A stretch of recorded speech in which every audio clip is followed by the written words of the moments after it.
Hello, hello. Hi. Well, this is exciting. Also, I'm really excited to have a mic because my sister and my mom are in the bedroom right next to mine and they're having a hoot. Okay, they're having like the time of their life. They're laughing and they're cackling. I don't know what's so funny, but yeah. Also, I'm filming in daylight, which is awesome. I never get to film in daylight, but it's like really bright because it snowed. I'm locked in my house because of Snowmageddon. Apparently we're all gonna die. Today I just wanted to do something fun, and that was I wanted to do my makeup for you guys. The other day I was with my sister at our local Asian market and they had a bunch of moon cakes for Lunar New Year. As you know, it's on February, and I bought these. And then after that, my TikTok kept giving me like Chinese inspired makeup and clothes, and I actually loved East Asian inspired makeup. As a matter of fact, in 2016, while everyone was doing those like really heavy glitters and eyeliner, I was actually following a lot of East Asian trends. So that's how I learned how to do my makeup. And because it's snowing, I want to get some cute pictures, so we're gonna do our makeup today. My face is actually already prepped and hydrated. I use the Glow Recipe Watermelon Toner as well as the COSRX Hyaluronic Acid Moisturizer. And I'm actually going to go ahead and put this REM Beauty Under Eye Balm. It has such a weird texture. Every time I like sink my finger in it, I'm going ahead and putting it under my eyes because we're going to put a lot of makeup there.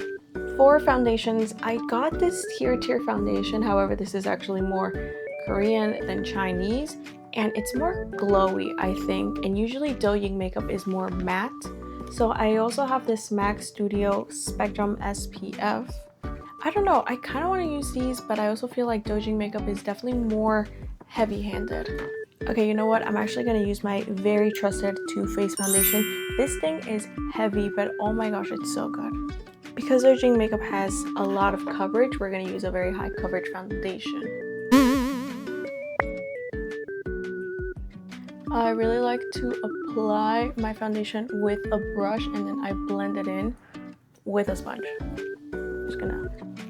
I'm just gonna tap it in. Like I said, I really enjoy East Asian makeup.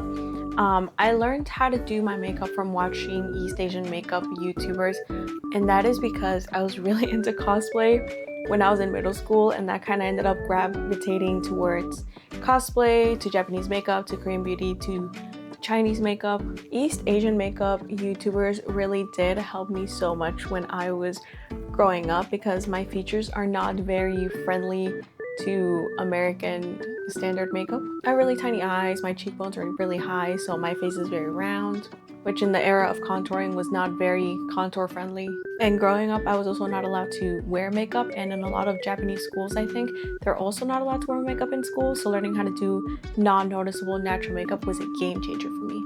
Douyin Makeup is very matte. Korean makeup is usually very glossy, so in order to mattify it even more, we're going to go ahead and use some powder.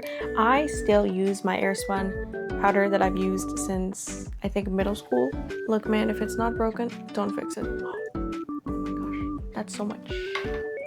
I'm going to use a powder puff and I'm going to tap some there, and I'm going to tap off the excess. When you use really heavy foundation, you usually don't really need a concealer, and I've noticed that usually using a concealer on foundation doesn't work out very well. I like to do it in my under eyes, and then the rest of it I just kind of tap wherever. This powder has crazy flashbacks, so because of that I don't like to use a whole lot of it. I just kind of use whatever is left in my powder puff to press on the rest of my face. I know that a big complaint when it comes to Douyin Makeup is that it looks very cakey or very texturized, but usually that is because of the person's skin. You know, there's not a whole lot you can do with that. I have always had a lot of bumps in my forehead, and that's just something that no type of makeup or technique is ever going to change. The next thing I'm going to do is apply a bunch of blush. I have blush blindness to the max, okay? Ever since I was in middle school, I have been packing that blush like no tomorrow. Again, I learned how to do my makeup from watching cosplayers, and one of my favorite cosplay videos when I was in elementary school / middle school was a Vanellope von Schweetz cosplay video, and in it, she used a lot of blush because a lot of blush in your cheeks makes you look cuter and more childish / younger. and for some reason at 11 years old I thought I needed to look younger. Since I'm going to take pictures in the cold, this also gives us that I'm cold / frostbite look. I'm also gonna put it on my chin, my butt chin that I get made fun of all the time. I also like to put some in the forehead. Now we're gonna go and do my favorite part, the eyes. I'm going to use my two favorite palettes, both from the same brand, and it is called UNLESHIA. I absolutely love this palette. This is my everyday palette, and it has literally all you could ever need. It has light shadows, it has glitters, and it has dark shadows. I'm gonna go ahead and pack my brush with the lightest shade that they have, and I'm gonna go ahead and put it all on my lid. I like to do this because it usually makes it easier for my other eyeshadows to blend. Then we're gonna use our second lightest color. This shade is kind of like a very cool tone toffee brown, and then we're gonna put it right here on our crease. I usually like to keep my eye open so that I know where on my crease I want to put it. We're also gonna keep this on the outer side and try to avoid the inner part of our eye. So from our crease kind of to like our eyebrow almost. I usually like to go in circles so it's easier to blend. And I'm also gonna use whatever's left on the brush and put it under my eye. I usually close my eye and just kind of rub around where I feel kind of my eyelashes. We're gonna give ourselves some little eye bags. If you feel like you added too much color, you can either go back with a white pressing powder, or we can just go back with our lightest shade and just kind of tap it on there. Next up, I'm gonna use that dark brown shade, and I'm actually gonna do a small winged liner. It's okay if it doesn't look too sharp or super defined. We just kind of want to give the illusion that it's there. I'm going to use whatever's left on my brush, and I'm actually going to mark again where my airspun is going to be. If you don't know where to find your airspun, all you have to do is smile, and it's these little fat eye bags. This was another reason why I used to love East Asian makeup when I was in middle school, because I don't know why, but when I was younger I had really big eye bags. I used to Google like eye bag sac removal surgeries, but now I kind of like them. This is my favorite part. It's literally the part where it all just ties in together, and you're gonna add a lot of glitter. Again, I love these two palettes. They have the prettiest, glitteriest glitters that's ever glittered. I'm gonna go ahead and use the small glitters, and I'm gonna pick it up with my finger, and I'm gonna put it here in my inner corner in my eyelid, and I'm just gonna tap it in. And because I love glitter, we're gonna go in with this even chunkier glitter. This one you're not gonna need as much because it's so much bigger and chunkier. I'm gonna tap it very lightly again. Sometimes when I have a lot left over, I just like to put it in my cheek, kind of like highlighter. Next up, we're also gonna put glitter in our airspun. I'm gonna use this Urban Decay Heavy Metal Glitter Eyeliner, and I'm gonna put it right under my eyeball. Putting the glitters on your eyes, funny enough, kind of makes your eyes look a little more open. I'm also gonna put mascara in my bottom lashes. This is my all-time favorite mascara. It's called Hair and Make. If you have short lashes that point down that cannot hold a curl to save their life, this is gonna be amazing. I'm not going to put on my eyelashes yet because I feel like the lashes are really going to tie in the whole look, and I really want you to be shocked when you see it.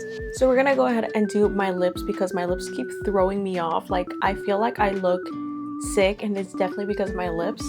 I have never gotten over the ombre look that a lot of these Asian makeup artists do, and that is what I'm going to show you. I use these peripera lip tints. I've always been obsessed with them, and I think I have truly mastered my ombre look. So the first one we're going to put on our lips is Classic Nude. I'm choosing this one because it's the lip that looks the closest to my natural lip color, and this is just going to make it easier to blend out the other colors. Next up, we're going to use Pretty Orange Pink, and I'm going to layer this on the inner part and then blend it out. I still want the corners to be that shade of my natural lip. It's going to make the grading more satisfying, I swear. And then literally just on the center, we're going to try and keep it as minimal as possible. We're going to use Sellout Red. This one's very strong. And then with our finger, we're gonna blend it in. Okay, now this is like where the real magic happens. Well, aside from the lashes, but this is gonna blow your mind. Okay, I'm gonna use this Vita Lip Gold. Okay, I'm not gonna lie to you, I stole this from someone in high school. I never gave it back and I still use it to this day. And if not, I also use the Jelly Gloss Lip Gel by Ulta Beauty. It's really good too. And if not, Essence also has a really good lip gloss. I just don't like to use that because every time I put the applicator back in, it picks up the color. Oh my gosh, that's so much. Oh crap. I think we disrupted a little bit of the ombre, but oh well. I am going to warn you though, the lip tint plus lip gloss, it is going to not look or feel the greatest on your lips. That is going to happen, and there's no fixing it. However, you can grab your finger and kind of get some of the excess. See? That way it doesn't end on your teeth, because that happens to me all the time. Oh my gosh, we're looking so cute already. Now the last step, and you are gonna freak out when you see this, it's lashes. Most of the time I don't even like curling or putting mascara on my eyelashes. If anything, I will always wear magnetic lashes. These are my ride or die. These are my WOSADO magnetic lashes, and this is in the style N30 Cookie Black. These are my favorite lashes in the entire world. When I went to Mexico, I actually forgot my eyelash curler and my mascara, but I brought my lashes and people were constantly complimenting me, saying how good my makeup looked, and I assure you it's only because of the lashes.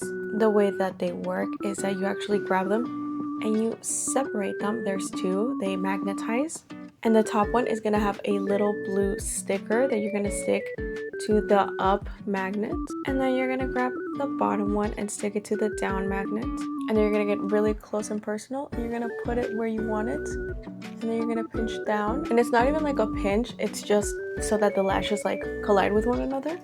Look at how pretty that looks. No glue, no hassle, and then look, at the end of the day you just, and that's it. They are kind of expensive, but I feel like they're very much worth it considering how many times you're gonna use them. And then our other eye, pinch. I'm gonna go ahead and let my hair down now. Oh my god. Literally nothing amplifies my mood more than just getting dolled up and looking pretty. Should we try the mooncakes? I've been wanting to try them this whole time, but I decided not to for the sake of this video, so why don't we try it? Are any of you guys the year of the horse? I'm the year of the ram / the sheep, which is next year. Next year's my year, you guys. Apparently having a kid in the year of the ram is like not good. It's like considered really bad luck, especially if it's a daughter, and even more if it's the oldest daughter. So if you have an oldest daughter in the year of the ram, it is said that that daughter is gonna have a very bitter life. So yeah. Okay, I am like fighting every urge in my body to just dive into it, so let's go ahead. That's so good. If you've ever had like mochi or boba, this is very much that texture. So if you don't like chewy things, for instance, my mom hates chewy texture. She says that eating something that's chewy makes her feel like it's not cooked or well done. So she very much prefers hard and crunchy. But if you're a big fan of chewy like I am, you probably will like this. That's so good. Oh my god. I'm gonna tear this open like later. I hope that you guys enjoyed this video. If you did, please like and subscribe. I had a lot of fun filming it. And if you celebrate Chinese New Year, happy Chinese New Year. And if you don't, that's fine too. And shout out to the year of the ram, guys. Don't worry, our year is next. We're almost there. Shout out to my oldest daughters that are also year of the ram. Tight. And I'm gonna go out in the storm and I'm gonna take a lot of really cute Instagram pictures, and I'm gonna go walk to my gas station that's like 5 miles away. It's okay, guys, I can run. And I'm gonna go get myself some budak ramen because someone ate mine last night, and I know who you are. I will find you. But yeah, thank you so much for watching, and I love you, but make sure to love yourself.